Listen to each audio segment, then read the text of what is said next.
성령님, 좋은 아침입니다. 이 시간 성령님을 초청합니다. 오늘도 내 안에 오셔서 하나님을 기쁘시게 해드릴 것을 소원하게 해주세요. 오늘 말씀을 통해 구체적으로 무엇을 해야 할지를 깨닫게 해주세요. 깨달은 것을 삶 속에서 실천할 수 있도록 도와주세요. 아멘. 오늘 우리가 함께 나누실 하나님의 말씀은 마가복음 8장 22절에서 38절까지의 말씀입니다. 요즘 우리가 살펴보고 있는 마가복음은 총 16장으로 되어 있습니다.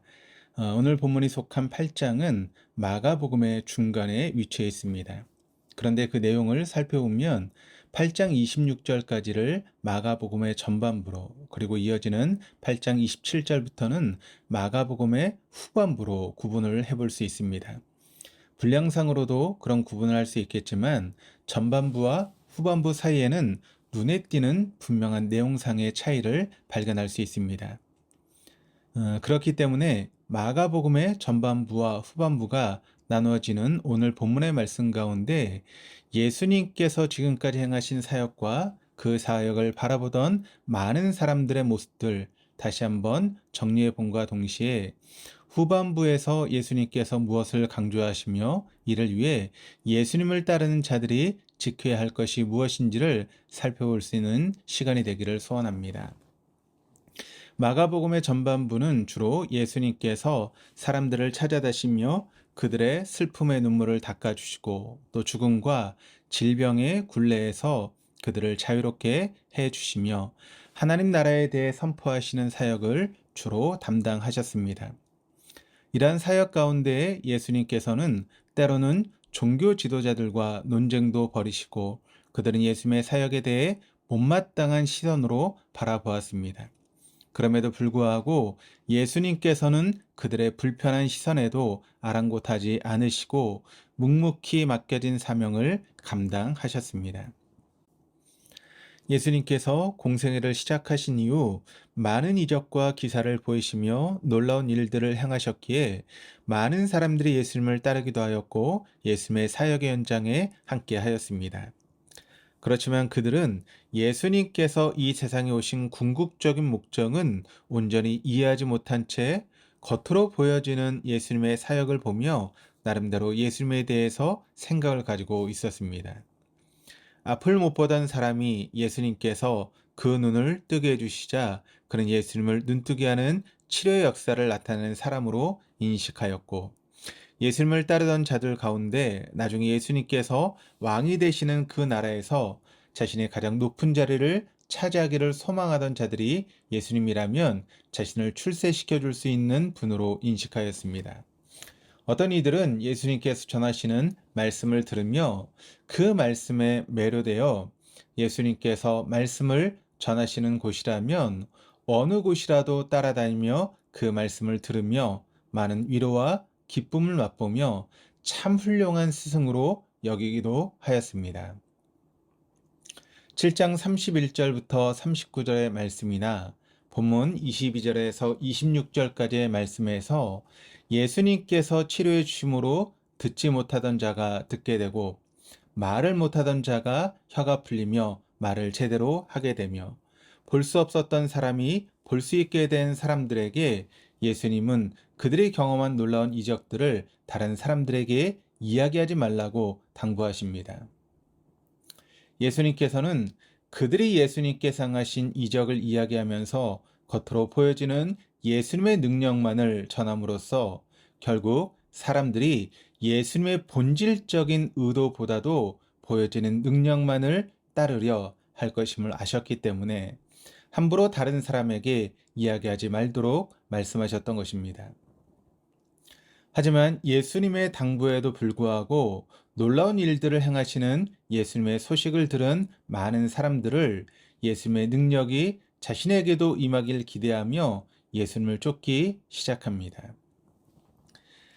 그렇기 때문에 예수님께서 그들의 기대에 부합한 모습으로 놀라운 기적과 감히 다른 사람들이 할 수 없는 일들을 행하실 때에는 예수님을 높이며 자신들을 구원할 구원자라고 높였던 많은 사람들이 십자가에 달리신 예수님을 향해서는 조롱과 야유 그리고 저주를 퍼부었습니다. 그들이 바라며 따랐던 예수님의 모습과 다른 모습이 나타날 때 그에 따른 실망과 분노의 감정이 예수님을 향한 저주와 조롱으로 그들의 입을 통해 나오게 되었던 것입니다. 예수님께서는 많은 사람들과 심지어는 제자들 가운데에도 예수님께서 이 땅에 오시어 행하시는 사역의 궁극적인 의미를 알지 못한 채 자신들의 기대와 이기적인 기준으로 예수님을 바라보며 따르는 사람들의 마음 중심을 아셨기에 예수님에 대해 이야기하지 말도록 당부하셨던 것입니다.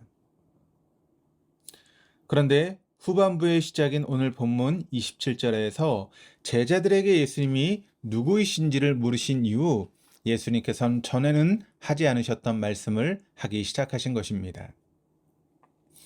예수님께서 장차 고난받으시고 십자가에 달려 돌아가실 것과 또한 부활하실 것임을 이야기하기 시작하십니다.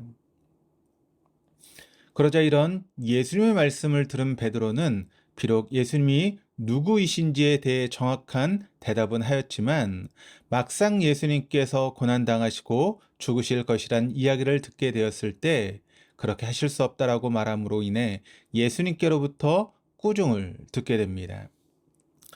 전에는 듣지 못했던 말씀을 듣게 되자 많은 사람들이 놀라거나 그 말을 이해하지 못했습니다. 하지만 예수님께서는 이때부터 예수님께서 이 땅에 오신 궁극적인 목적, 예수님께서 행하신 수많은 사역들의 핵심을 이야기하시며 그 목적을 이루어 가십니다.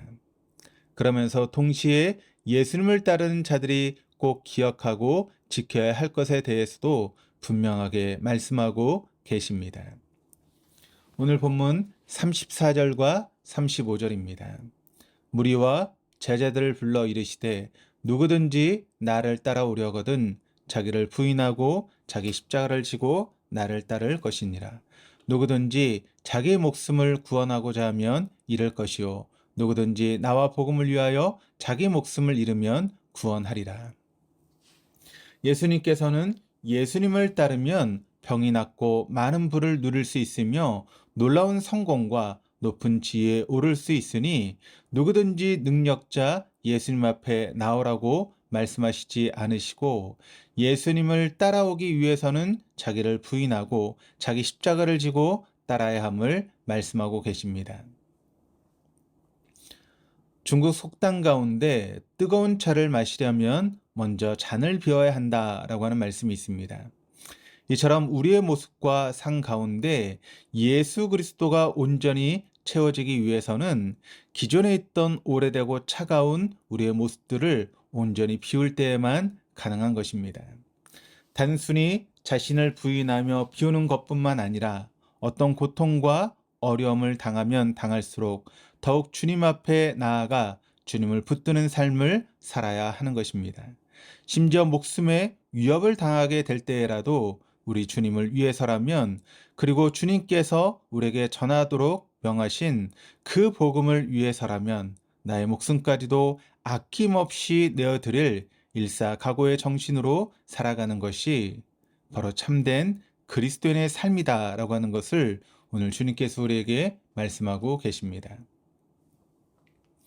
우리는 지금 기독교인에 대해 부정적인 이미지가 강하고 오히려 예수 그리스도를 믿는다는 이유로 불이익을 당할 수도 있는 시대를 살고 있지만 우리의 입에서 그리고 우리의 행동 가운데 나를 부인하고 나의 십자가를 지며 예수님과 예수님의 말씀을 위해 살아가는 자들이 되어야 합니다. 예수님께서 행하신 어떤 놀라운 이적만을 기대하며 쫓는 자가 아닌 우리를 죽음에서 건져내시어 영원한 생명으로 인도하신 우리 주 예수 그리스도의 크신 사랑을 기억하며 주님 다시 오실 때까지 이 세상에서 참된 그리스도인으로 살아가도록 최선을 다해 힘써야 할 것입니다. 오늘도 그런 삶을 살아갈 수 있는 저와 여러분 다 될 수 있기를 주님의 이름으로 축원합니다. 기도하시겠습니다. 존귀하신 아버지 하나님, 우리를 인도하여 주시고 우리를 위해 아낌없는 사랑을 베풀어 주심에 감사드립니다. 주님, 우리의 삶의 모습을 통하여 온전히 주님을 드러낼 수 있기를 소원합니다. 주님을 이용하여 내 욕심과 이익을 추구하려 하는 것이 아니라 오히려 나를 비우고 내가 져야 될 십자가를 지고 주님을 따름으로 인해 내가 주님의 제자이고 주님의 자녀임을 이 세상 사람들까지도 인식할 수 있도록 도와주시옵소서. 그리하여 주님 다시 오시는 날에 주님께 잘했다 칭찬받을 수 있는 우리들이 되길 소원하오며 이 모든 말씀 우리 주 예수 그리스도 이름으로 기도드립니다. 아멘.